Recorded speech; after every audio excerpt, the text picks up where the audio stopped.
The morning started like any other patrol shift, quiet, pale lights slipping between the pines, the smell of damp soil still hanging in the air after a cold night. I had been walking that trail for nearly an hour, checking markers and watching for signs of damaged fencing. Nothing unusual, just the steady rhythm of boots against dirt and the soft hum of wind. Then the sound broke the silence. It wasn't loud. It wasn't even clear. A strange, strained noise, somewhere between a groan and a whimper, carried through the trees. I stopped instantly. Animals cried out all the time in the wild, but this sounded wrong. Fragile, desperate. I stepped off the trail, letting branches brush against my jacket as I followed the sound downhill. The forest opened into a narrow ravine carved by old runoff, the walls steep but walkable. I descended carefully, boots sliding over loose gravel. Halfway down, I saw her. A bobcat lay directly across a large, dirt-covered bag, a heavy feed sack like the kind farmers use. Her body was sprawled protectively over it, forelegs wrapped around the sides as if she were holding it in place. Her fur was dusty, her sides heaved with each shallow breath, and her eyes were wet. I froze behind a fallen tree, watching. She wasn't guarding prey. She wasn't hiding from danger. She was trembling. Her ears twitched at my presence, but she didn't leap up or bare her teeth. Instead, she pressed her body tighter against the bag, letting out a low, broken sound that tightened the air in my lungs. It didn't sound like anger. It sounded like grief. I slowly raised my hands, palms out. "Easy," I murmured, keeping my voice quiet. "I'm not here to hurt you." She blinked, exhausted, watching me with a hollow stare. Her whiskers drooped. Her tail twitched only once before falling still. That was when I noticed the bag. It wasn't just beneath her, it was pinned, as if she'd dragged it here. The sack was creased sharply, the bottom torn slightly from being pulled across rock. Dirt clung to every fold. There was no knot at the top, but the mouth had collapsed inward, twisted from pressure. I took a cautious step forward.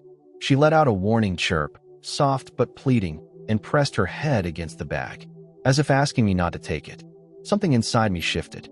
Animals protect food fiercely, but this wasn't fierce. This was desperate. I knelt slowly, keeping my distance. The smell of wet soil and dust lingered around us. The ravine walls muffled every sound but her breathing. I studied her posture, how she shielded the sack, how her muscles quivered with exhaustion. She had been here a while. "What's in there?" I whispered more to myself than her. Before I could move again, her paw slipped. Not far, just enough for the bag to shift slightly under her weight. The motion let a faint draft escape from the mouth of the sack. And with that draft came a sound. A tiny, fragile squeak. My heart kicked against my ribs. I leaned forward instinctively, and the bobcat didn't react, didn't lunge, didn't growl, didn't even lift her head. She only closed her eyes briefly, as if in pain or relief. Or both. The squeak came again, barely audible, but unmistakable. There was something alive in that bag. I swallowed hard, trying to steady my breathing. My mind raced with possibilities. Injured prey, trapped rodent, anything, but none of them matched the way she held the sack. No hunter protects something like that.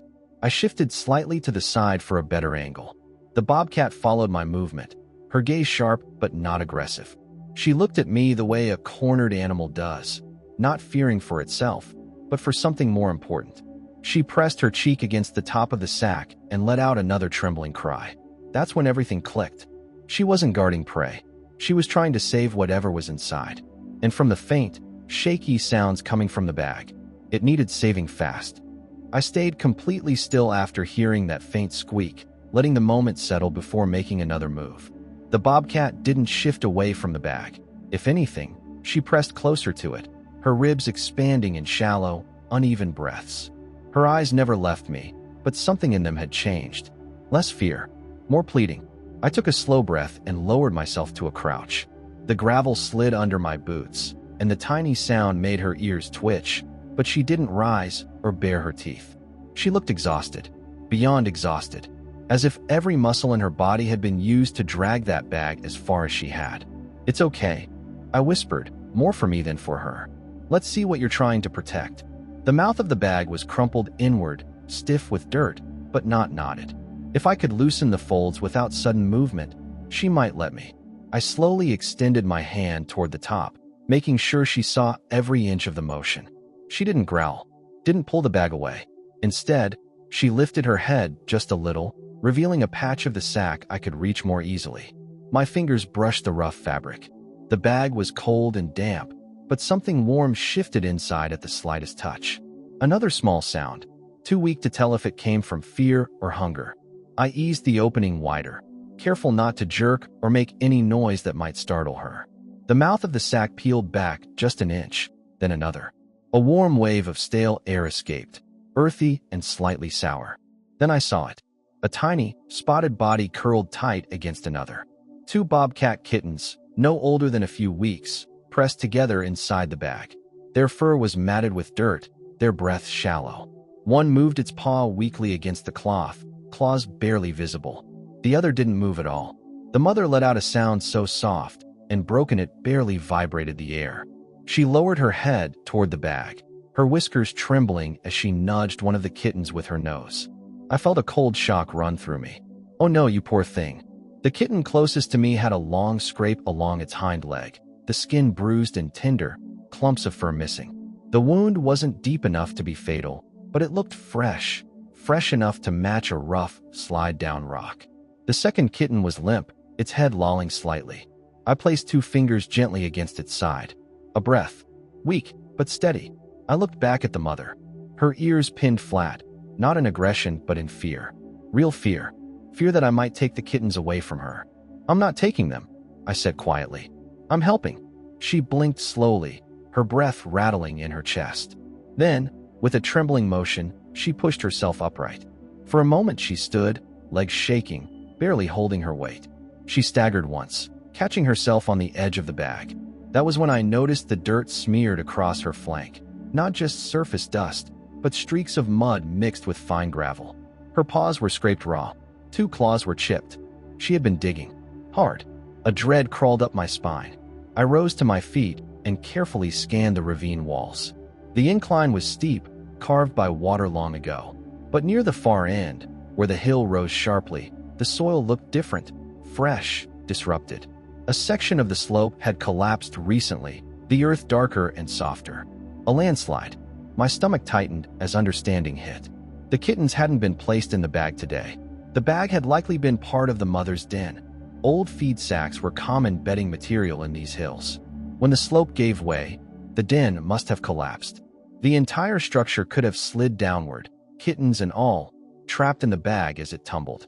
The mother must have dug through the debris, clawing until she reached them, dragging the bag free before following its path down the ravine. I turned back toward her. She was watching me, sides heaving, her body trembling with exhaustion. She tried to take a step toward the kittens, but her hind leg buckled. She caught herself with a soft grunt and lowered her body beside the bag. She wasn't just tired. She was collapsing. I knelt again, gently lifting the front of the sack to free the kittens fully. The mother didn't resist. She simply rested her head on her paws and kept her gaze fixed on them. I needed to act quickly. The injured kitten's wound might become infected if not cleaned. The other was dangerously cold. And the mother, she was barely conscious.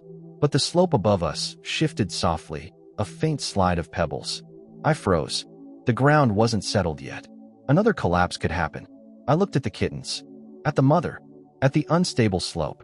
I couldn't carry all 3 at once. Not safely.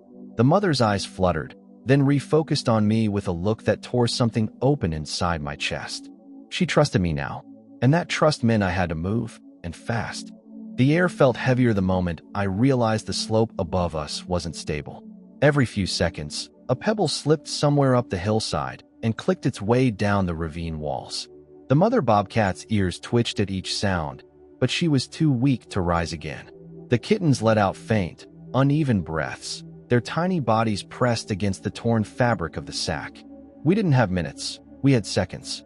I slid my pack off my shoulder and pulled out the emergency radio. My fingers shook as I turned the dial and pressed the call button. "This is Evan Mitchell, Volunteer Patrol. I've located a collapsed den with 2 injured bobcat kittens and an exhausted adult female.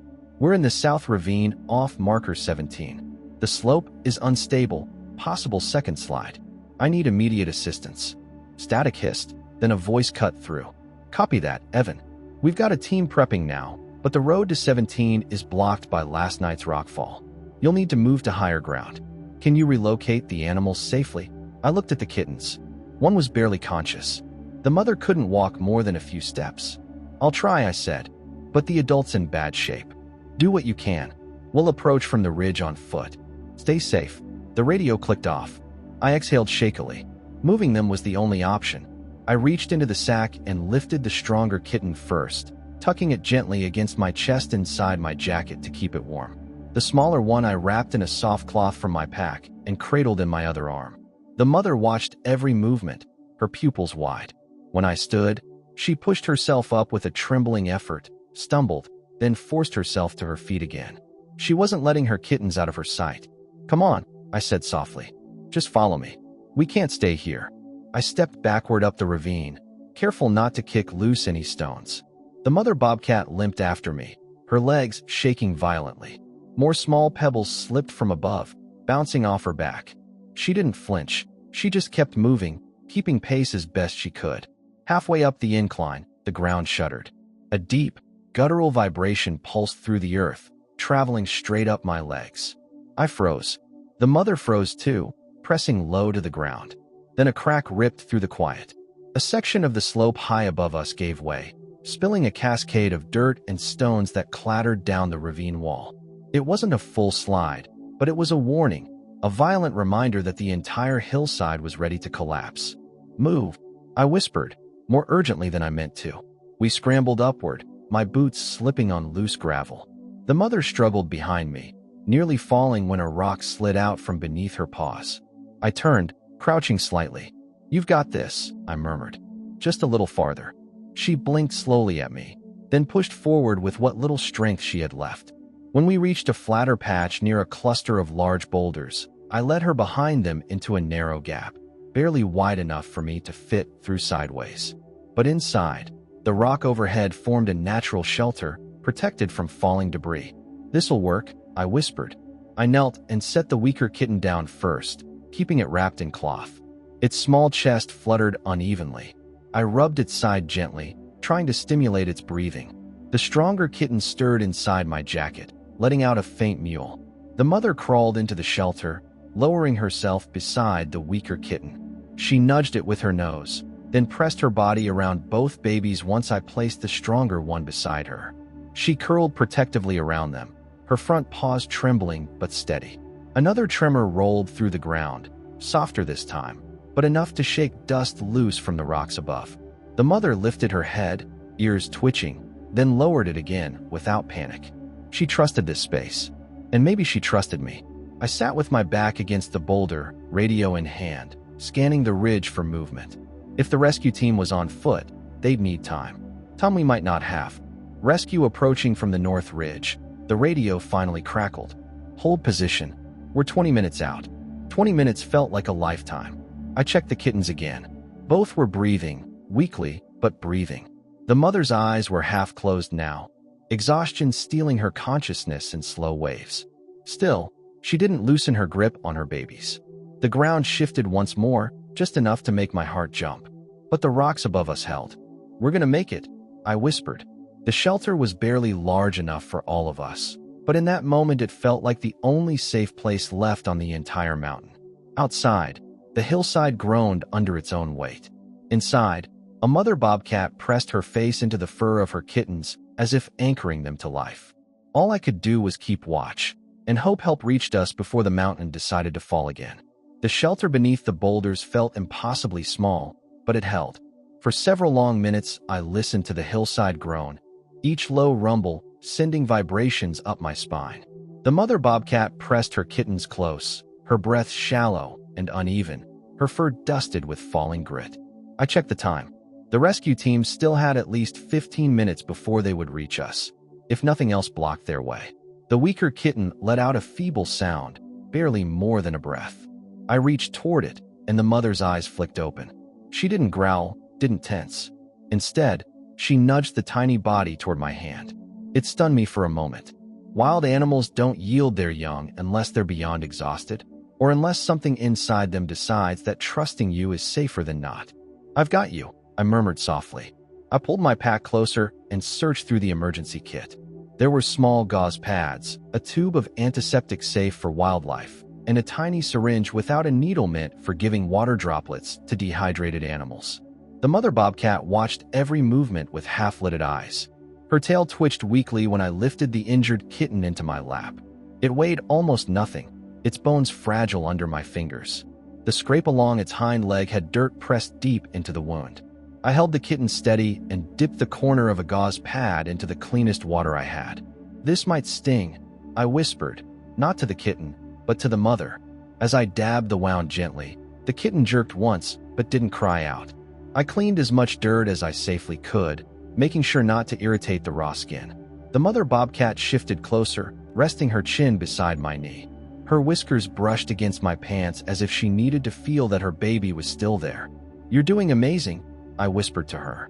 The second kitten stirred weakly under her paw. She nudged it toward me as well, hesitant but deliberate. Two tiny bodies now lay between us, their breaths faint but steadier than before. I gave each kitten a few drops of water, letting the liquid soak into their dry mouths. The stronger one swallowed weakly. The smaller one took longer, but eventually I saw its throat move. The ground trembled again, just a shiver, but enough to send dust drifting down from above. The mother raised her head sharply, ears swiveling toward the slope outside. Then the radio crackled. "Evan, this is Ridge Team. We've cleared the landslide. Moving along the upper trail now. 5 minutes out." Relief washed through me. I leaned forward to respond, but before I could press the button, a sharp, splitting crack thundered across the ravine. The entire mountain seemed to inhale, then exhale violently. A roar filled the air as part of the upper slope tore free. I grabbed the kittens instinctively, shielding them with my arms. The mother tried to stand but collapsed halfway up, her front legs trembling too hard to hold her. The rocks above our shelter shook violently, pelting the space with dust and small fragments. A boulder the size of a truck slammed down somewhere behind us, the ground shuddering as if struck by a giant's fist. "It's okay, stay down," I shouted over the deafening rumble. The slide lasted only a few seconds, but it felt like an hour. When it finally stopped, there was a ringing silence. I forced myself to breathe, to check the kittens, to make sure the mother was still conscious. She blinked slowly, struggling to keep her head up. When her gaze met mine, she pushed her nose toward the kittens again, a gesture so fragile I felt my throat tighten.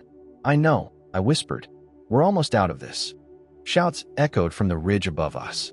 "Evan, Evan, can you hear us?" I called back. "We're here, in the rock shelter just below the east ridge."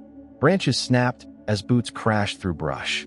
The rescue team was close, seconds away, but another tremor rippled through the earth. Not as strong as before, but enough to warn. The mountain wasn't finished. The mother bobcat struggled again, trying to stand. Her legs buckled.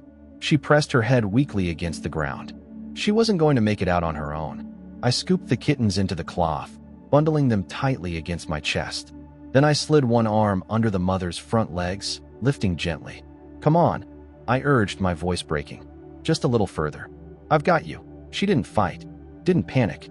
She simply leaned into me, her weight surprisingly light, her body trembling uncontrollably. I lifted her fully, cradling her awkwardly but securely. With the kittens held tight against me and the mother in my arms, I forced myself toward the opening of the shelter. Dust filled the air outside. The sky had turned hazy with floating grit. The sound of approaching footsteps cut through the chaos. "Evan, over here," a voice shouted. I stepped out from behind the boulders, holding the mother and her babies close. The moment the rescue team saw us, they sprinted forward. "We've got them," I called out. But the ground trembled again, a final warning. We had seconds to escape before the mountain changed its mind once more. And I ran, carrying a mother who no longer had the strength to carry herself, and two tiny lives that depended entirely on all of us making it out alive. The world narrowed into a blur of dust and movement as I ran. The mother bobcat was weightless in my arms, far too light for an adult. Her breath rattled against my sleeve, warm and uneven. The bundled kittens pressed against my chest let out faint, confused mewls, their tiny bodies shifting with each step. Up ahead, the rescue team broke through the brush, 3 figures in hard helmets and vests. Their boots pounded the ground toward me. "Over here," one of them shouted, waving frantically. I didn't slow until they reached me. Hands steadied my shoulders, guiding me away from the unstable slope. Another rescuer slipped the kittens from my hold, wrapping them carefully inside an insulated pouch designed for hypothermic wildlife. A third took the mother from my arms, supporting her head as she sagged against his chest. "You did good, Evan," someone said, but the words barely reached me. My focus stayed on the bobcat's face, her half-closed eyes, her trembling whiskers. "We need to move," a rescuer ordered. "There's a clearing 200 yards north. Safer ground." We made our way uphill, away from the ravine. The ground shuddered once more behind us. Just a soft rumble, but enough to remind us how close we'd come. The team didn't look back. At the clearing, they set down blankets, thermal pads, and field medical kits. The kittens were placed side by side, wrapped snugly, while one rescuer checked their breathing. "Both alive," she said quietly. "Weak, but stable. They just need warmth and fluids." The mother lay on a thicker pad, her body twitching with occasional shivers. When they cleaned her paws and checked her for fractures, she let out a soft, almost apologetic sound. Not fear, not resistance, just exhaustion. I knelt beside her. "You're safe now," I murmured. Her eyes opened halfway. She looked at the kittens first, always at them, and then at me. That brief, steady look hit harder than anything else that had happened today. The team worked quickly, administering fluids under her skin, checking her respiration, and clearing debris from her mouth and nose. Little by little, her trembling eased. "She should recover," one rescuer said. "She just pushed herself to the edge." I nodded. "She saved them." She really did. We built a temporary shelter, a small enclosure of canvas and insulated barriers, to keep the family together for the night. The kittens were placed against their mother's belly, and when their tiny heads nuzzled into her fur, she let out a low, trembling exhale. They would all stay under observation for 24 hours before being relocated to a safer den site. And they were. The next morning, the team transported the bobcat and her kittens deeper into the mountains, far from unstable slopes, far from danger. They led me to the new site, a sheltered cluster of boulders with thick brush and natural cover. We gently laid the family in a protected hollow. The mother, still tired but stronger, lifted her head and checked the edges of the den. The kittens, warmed and fed, mewed softly beside her. "She'll finish the job from here," the lead rescuer said. "You did your part." I stayed only a moment more before leaving them to settle. A week passed. The image of the ravine haunted me, the sound of the landslide, the weight of the bobcat in my arms. I told myself I'd return only to check the stability of the new site. But the truth was simpler. I needed to know. The morning light was soft when I reached the rocks. I moved quietly, careful not to disturb anything. For a moment, the clearing looked empty. Then movement caught my eye. The mother bobcat emerged from behind a cluster of stones, stepping onto a sunlit boulder. Her fur was fuller now, her posture steady. Two kittens tumbled behind her, climbing over her tail, swatting at each other, tripping over their own paws. I froze, not wanting to break the moment. But she saw me. She didn't run. She didn't crouch or hide. She simply looked at me, silent, aware, calm. The kittens scrambled around her legs, mewling and playing. She flicked her tail lightly to keep them close, but her gaze didn't leave mine. For those few seconds, the world fell completely still. No fear, no urgency, just recognition. A quiet acknowledgement between two beings who had crossed each other's path in the most fragile moment of their lives. Then she turned, nudging her kittens gently toward the brush. Their spotted bodies vanished into the tall grass as she followed, her silhouette slipping into the shadows. And just like that, the clearing was empty again. But it didn't feel empty. Not at all. I stood there a long time, letting the silence settle, feeling the warm weight of that brief connection linger long after the last rustle of grass had faded. Don't forget to subscribe so you won't miss new stories. And now just click the playlist or the next video on your screen.